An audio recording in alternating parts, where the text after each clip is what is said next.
Saiarahsoeleir again, and welcome back to my YouTube channel! So, today's video is ipapakita ko kung ano yung step-by-step process or application process ng Novakid. So, without further ado, let's get started. So, ang first na gagawin is open nyo lang tong link na to. Copy-paste nyo sa browser nyo.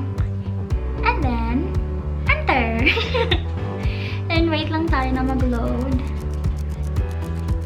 Yun, nag-load pa siya. Then, after is makikita nyo yung add job application. Then, dun sa add job application, click nyo lang yun.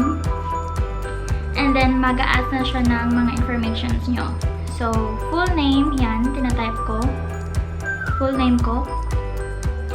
And then, teaching experience. So, nag-type na ako sa notepad, tapos, kinopy-paste ko na lang.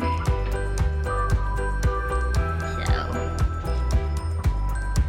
yan siya. Yan, may mali pa, teaching. So, yan, teaching. So, I've been teaching English for 3 years, and I work as an online English teacher for a year. And yes, I'm currently working as a kindergarten teacher here in Vietnam. Tapos yung video, of course, need nyo ng video. So, gumawa na ako ng video ko. So, ang ginawa ko na lang is dinrag ko na lang yung video ko dito. So, yan. Yan, hanapin muna natin.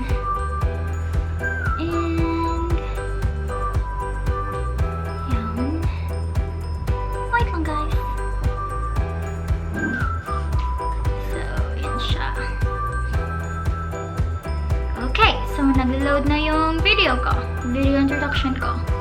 And then, mag-a-add siya ng birthday. So, date of birth, yung format is yung date, month, and then next is year.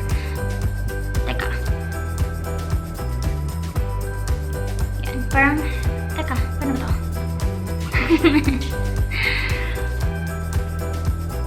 Pwede ko ata ito i-type eh. Wait.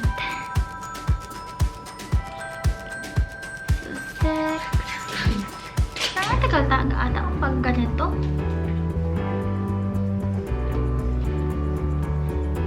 Wait guys. Ayan, parang pwede ko i-type. So yan, 06. Yan yung, yes, yan yung birthday ko. I-blur ko na lang ito. Diyan ko siya blur. Kasi hindi naman siguro kailangan. So, language spoken is Filipino, tsaka English. Scroll down tayo. English, yan.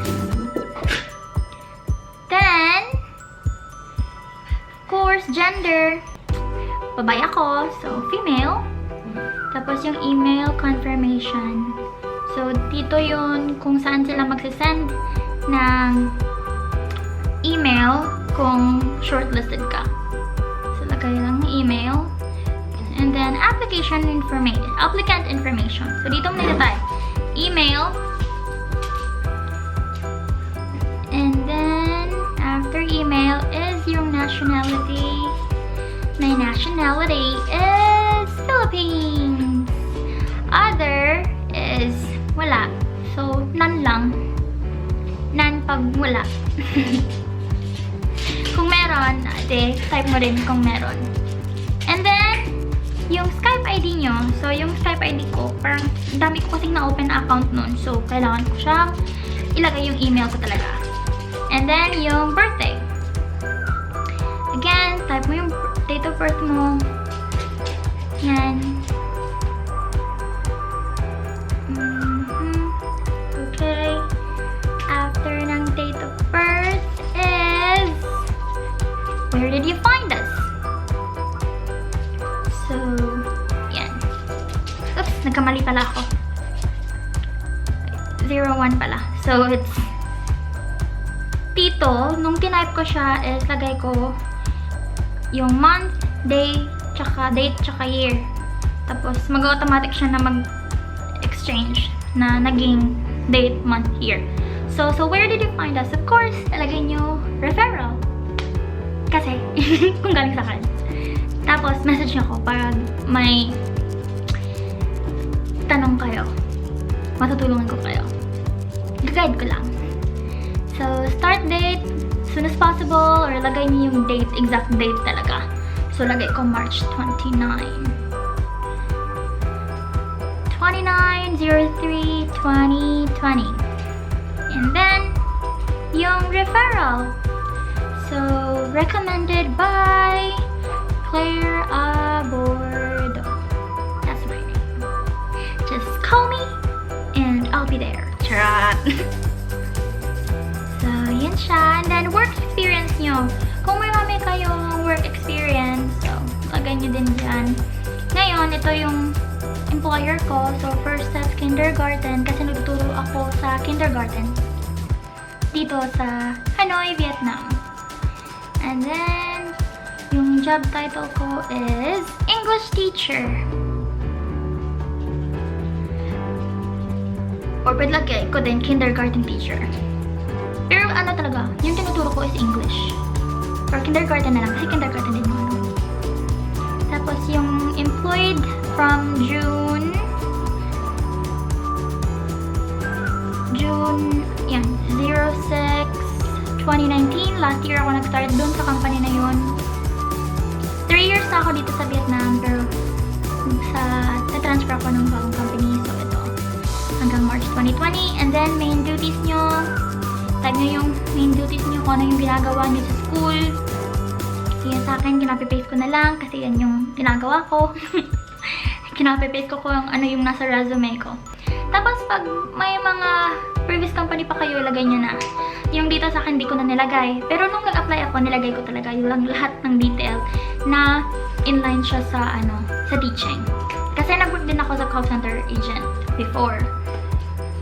So, dapat, ang ilagay nyo dito sa experience nyo is yung mga relevant na, work nyo. Tapos is education and qualifications. So, dito ako graduate, University of Cebu. Kasi from Cebu ako, sa Bisaya ni. So, yun.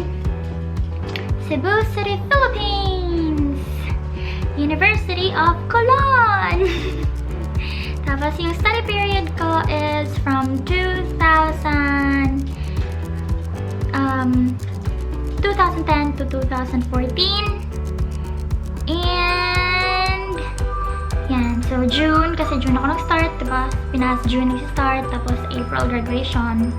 Tapos, yung natapos, bachelor's degree. And, kung may major ka, lagay mo yung major mo. Major ko, special education. So, kaya special din ako. Charot! And then, other relevant education, if may kinuha ka pa, aside from education, yun. Tapos, yung teaching certificates is, kumuha ako, free lang to siya, sa TFL Professional Development Institute. So, nakuha ko siya, nung first week of March. Tapos, maganda is free lang siya. Tapos, tinanggap naman ng Novakid. Yan. Tapos, kung may additional education courses ka, nilagay mo dyan. Pero, like, yung sa seminars, yung ganun, yung trainings, nung nag-aaral ka pa, ganun. Tapos, yan.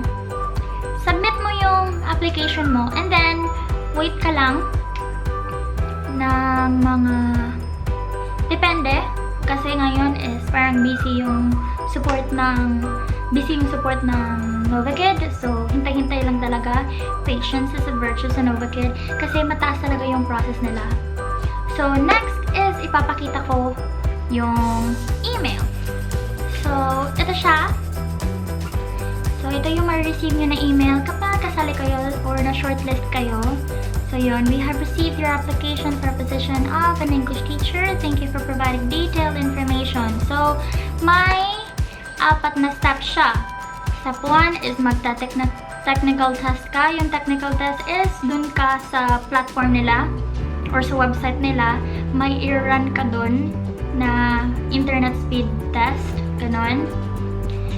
And then, after nun, pag napasa mo yung technical test, may grammar test.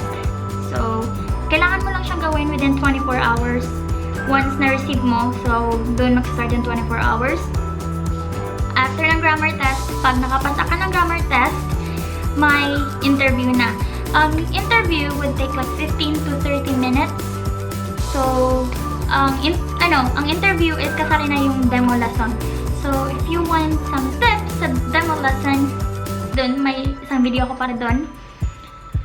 So, ito, interview, like mga 5 to 10 minutes lang yung interview. And then, after nun is mag-demo ka na. Tapos, after nun, pag nakapasa ka, then maganda yun. Pag nakapasa ka, pag nakapasa ka dito, is magsa-self-based training ka. So, after na self-based training is, may final meeting siya. Yung final meeting is doon na yun sasabihin kung ano yung gagawin sa klase, gano'n. Tapos may magde-demo ka ulit doon. Pero hindi naman na mahirap yung demo doon. Parang ipapractice ka lang kung ipapractice ka lang nila kung paano mo i-check yung level ng bata. Yan. Madali lang naman yung sa demo. Yan. Kasi malalaman mo talaga kung anong level yung bata. Yan siya. And then, after nun is, yay! Nag-start na ako sa Novakid. And I'm so blessed. And so blessed with friends. And so blessed with the job now kasi nakakatulong siya. Kasi alam niyo naman dito sa coronavirus, walang work. Lalo na kami dito na mga teachers sa Vietnam, wala kaming mga work. Simula pa nung January. So, kasi January siya nag-start kasi. Chinese New Year or Tet holiday dito. Nag-start siya January 15. 15 ba yun? Nakalimutan ko. So, yun. After nun, pagkabalik namin, gumala pa kami. So, after nun, pagkabalik namin, yun, nasabi na walang pasok. So, February, wala talagang pasok. And then, okay na sana yun eh. Parang babalik na sana sa normal. Kaso may nag-positive na isa. So, yun, extended ulit. Sabi hanggang April, feeling ko mas matagal pa. So, yun na guys. Sana nakatulong ulit yung video na to. And if you like this video, give this video a thumbs up. And if you have questions, please comment down below. And don't forget to subscribe. Please, please, please. Please subscribe. And share this video if may kayo. Kung may parang na sa inyo, yung sa refer, tapos may tanong kayo sa akin, okay pa lang din. Okay lang sa akin. Share this video. And that's it. Thank you so much for watching. See you in my next video. Bye-bye!